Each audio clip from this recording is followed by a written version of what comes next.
Assalamualaikum dan selamat pagi kepada semua pelajar tingkatan 3 Asas Sains Komputer. Pada hari ini kita akan teruskan untuk topik perwakilan data bagi subtopik yang seterusnya. Okey pelajar, pada minggu lepas kita telah mempelajari berkaitan dengan kriptografi di mana kriptografi adalah suatu penyamaran ya demi menjaga kerahsiaan dan keselamatan suatu data. Jadi pada paparan yang kamu lihat sekarang adalah satu contoh yang telah cikgu terangkan pada minggu lepas di mana apabila suatu data dihantar daripada penghantar kepada penerima, ia memerlukan satu kunci untuk menyembunyikan atau merahsiakan data tersebut dan penerima pula perlu mengetahui kunci untuk mentafsir data tersebut. Jadi suatu cara untuk mencapai tujuan kriptografi adalah dengan melakukan penyulitan ataupun encryption. Jadi pada hari belajar subtopik yang seterusnya iaitu proses cipher.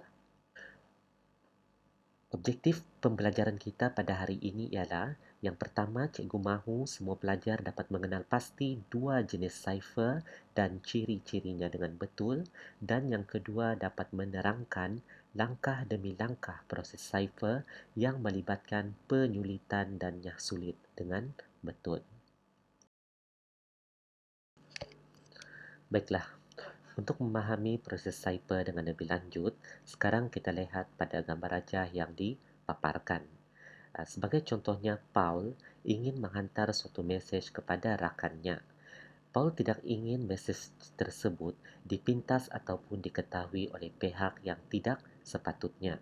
Oleh itu, mesej tersebut akan ditambah dengan satu kunci. Dan apabila mesej tersebut sampai kepada rakannya iaitu penerima, rakannya mesti mengetahui kunci untuk mentafsir mesej tersebut dan seterusnya mentafsir mesej tersebut.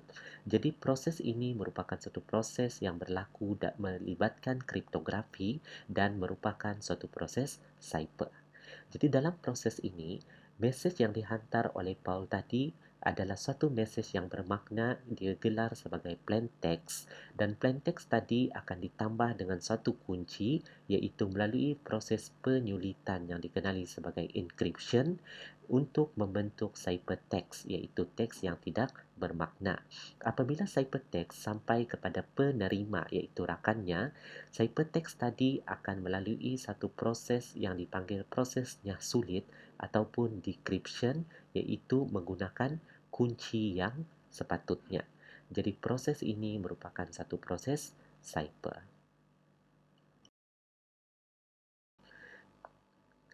Terdapat beberapa istilah yang penting dalam proses cipher seperti yang telah cikgu jelaskan dalam slide sebelumnya. Okey, istilah yang pertama iaitu cipher.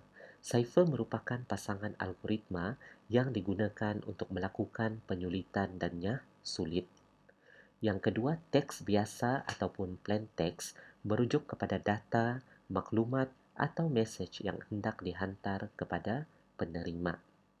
Yang ketiga, penyulitan encryption merupakan proses yang menyebabkan data berubah menjadi bentuk yang tidak bermakna. Yang seterusnya, text cipher, ciphertext merupakan data, maklumat atau mesej yang telah diubah menjadi bentuk yang tidak bermakna. Seterusnya, proses nyah sulit ataupun decryption iaitu proses menukarkan kembali teks cipher kepada teks biasa. Dan yang terakhir, kunci ataupun key digunakan untuk proses penyulitan dan nyah sulit, iaitu ia hanya diketahui oleh penghantar dan penerima sahaja.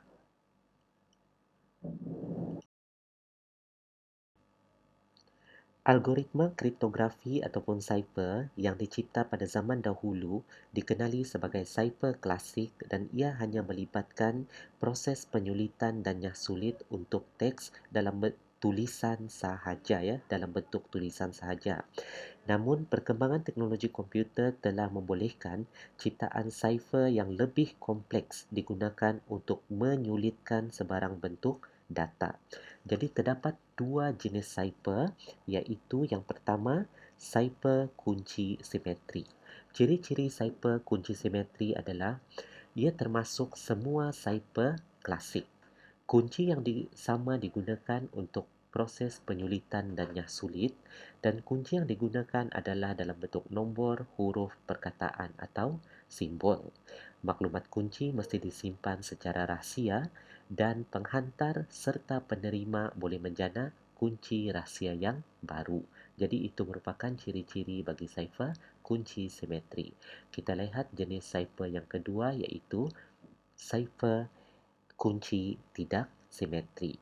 Cipher kunci tidak simetri digunakan dalam cipher moden, di mana dalam cipher moden ini ia bukan hanya dalam bentuk tulisan sahaja.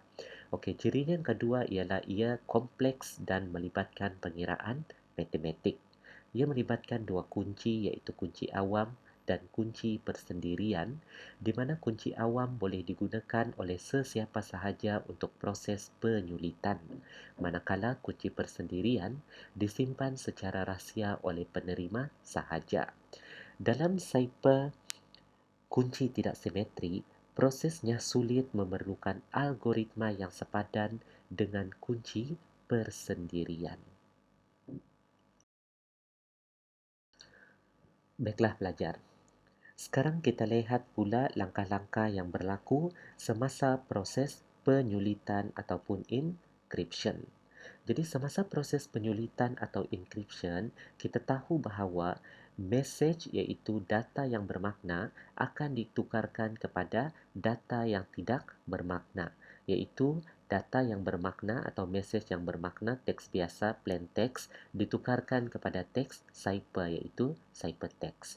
Jadi langkah-langkahnya adalah yang pertama, pengirim menghantar message iaitu teks biasa, plain text kepada penerima. Mesej akan disulitkan menggunakan satu kunci dan algoritma penyulitan. Kemudian, teks cipher akan terhasil, iaitu ciphertext.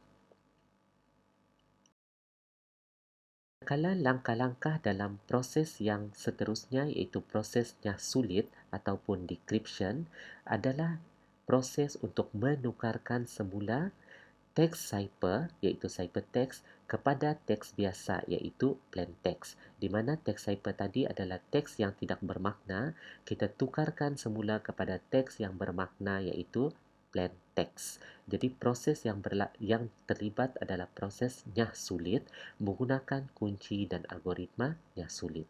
Jadi langkah-langkahnya ialah pertama, teks cipher yang telah disulitkan akan dinyah sulit menggunakan satu kunci dan algoritma. Kedua, teks cipher akan menjadi teks biasa semula dan penerima akan menerima teks biasa yang dapat dibaca. Okey, jadi itu sahaja sedikit pembelajaran kita pada hari ini berkaitan dengan proses cipher. Jadi sebagai kesimpulannya, proses cipher ialah proses untuk melakukan penyulitan dan nyah sulit kepada suatu data, maklumat atau message. Kunci dan algoritma penyulitan diperlukan dalam proses penyulitan dan nyah sulit. Terdapat dua jenis cipher, iaitu cipher kunci simetri lebih kepada cipher klasik dan cipher kunci tidak simetri lebih kepada cipher moden. Jadi itu sahaja pembelajaran kita pada hari ini. Jika pelajar mempunyai sebarang ketidakfahaman, bolehlah mesej cikgu, PM ataupun bertanya di dalam grup WhatsApp. Berjumpa lagi pada minggu hadapan dan jangan lupa untuk menyelesaikan tugasan yang cikgu berikan. Sekian, terima kasih.